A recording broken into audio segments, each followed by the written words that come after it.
টানা বর্ষণ ও ফাহারি ঢলে সৃষ্ট বন্যায় ক্ষতিগ্রস্ত পটিয়া উপজেলার আশিয়া ইউনিয়নত বন্যা দুর্গত প্রায় 1000 মানুষের মাঝে সইল বিতরণ করি চট্টগ্রাম 12 পটিয়া আসনের এমপি আলহাজ এনামুল হক এনাম।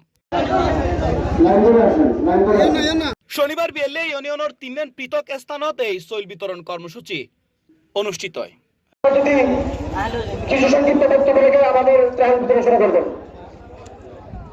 এই সময় চাউল বিতরণ কর্মসূচিত প্রধান অতিথি হিসেবে উপস্থিত তাইরে এমপি এনাম হয় বিএনপি ও তারেক রহমান রাজনীতি করে জনগণের কল্যাণ উল্লেখ।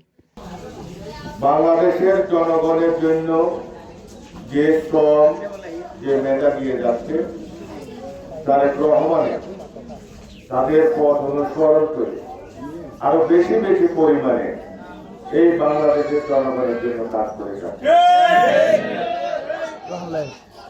বুড়ুর আগে আরা অনরারে হতা দিলাম আরা ব্যাগ সমত অনরার ফাঁসে তেকুম এতলে অনরার দিয়া ওয়াদা আজিয়ে পালন করতে এসে আরা। আমাদের মাননীয় প্রধানমন্ত্রী কিন্তু ওনার বিশ্রাম নেওয়া হয় না, উনি রাত 10টা পর্যন্ত অফিস করেন। উনি মানুষের জন্য দেশের জন্য অক্লান্ত পরিশ্রম করে যাচ্ছেন। এই সময় উপজেলা বিএনপির সাবেক যুগ্ম আহ্বায়ক মোজাম্মেল হক চৌধুরীর সভাপতিত্বে ত্রাণ বিতরণ কর্মসূচিতে উপস্থিত আছেন উপজেলা বিএনপির সাবেক সদস্য সচিব খোরশেদ আলম, উপজেলা বিএনপি নেতা মইনুল আলম ছোটন, আশিয়া ইউনিয়ন বিএনপির সাবেক আহ্বায়ক শরীফুদ্দিন চৌধুরী, উপজেলা যুবদলের সদস্য সচিব ওহিদুল আলম চৌধুরী পিবলু সহ বিএনপি যুবদল ছাত্রদল ও অঙ্গ সংগঠনের নেতাকর্মীল।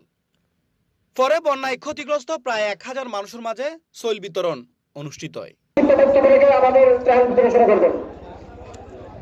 C plus TV, Chittagong.